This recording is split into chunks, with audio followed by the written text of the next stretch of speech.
Professional model এই ট্যাগটা তো আমি এখনও অবধি আমার প্রোফাইলে লাগাতে পারলাম না। আমার মনে হয় আমার এখনও অনেক কিছু শেখা বাকি আছে। কথাটা লেখার থেকে মনে হয় কাজে করে দেখানোটা সব থেকে বেশি ইম্পর্টেন্ট, কি তাই তো? So welcome back to my new mini vlog. আজকে তোমাদের সাথে একটা সুন্দর ছোট্ট শ্যুটের ভ্লগ শেয়ার করব।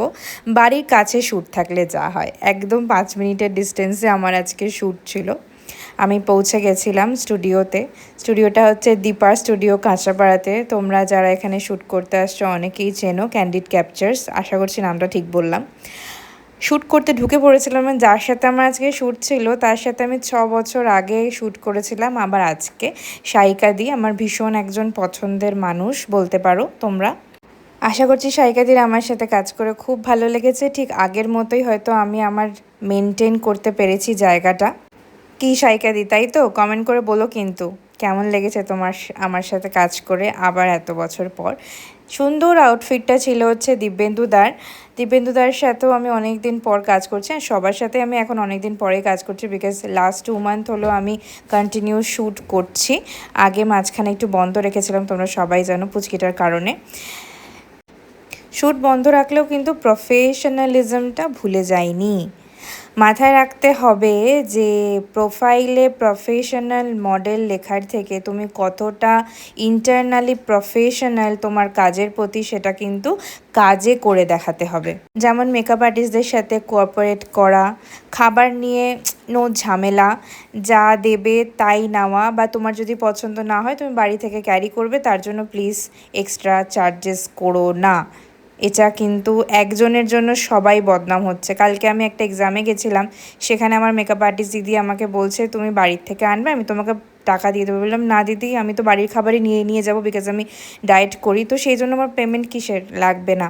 তো এই জিনিসগুলো মেকআপ আর্টিস্টরাও বলা বন্ধ করো, আর যারা করছো তারাও বন্ধ করো, বিকজ যখন তুমি বাড়ির খাবার ক্যারি করছো তখন সেটার প্রতি টাকা দেওয়াটা বড্ড লো মেন্টালিটি টাইপের লাগে, আমার তো পছন্দ নয়। যাই হোক, বললাম কন্ট্রোভার্সিতে জড়িয়ে গেলাম মনে হচ্ছে, বাট কন্ট্রোভার্সি করো না দয়া করে।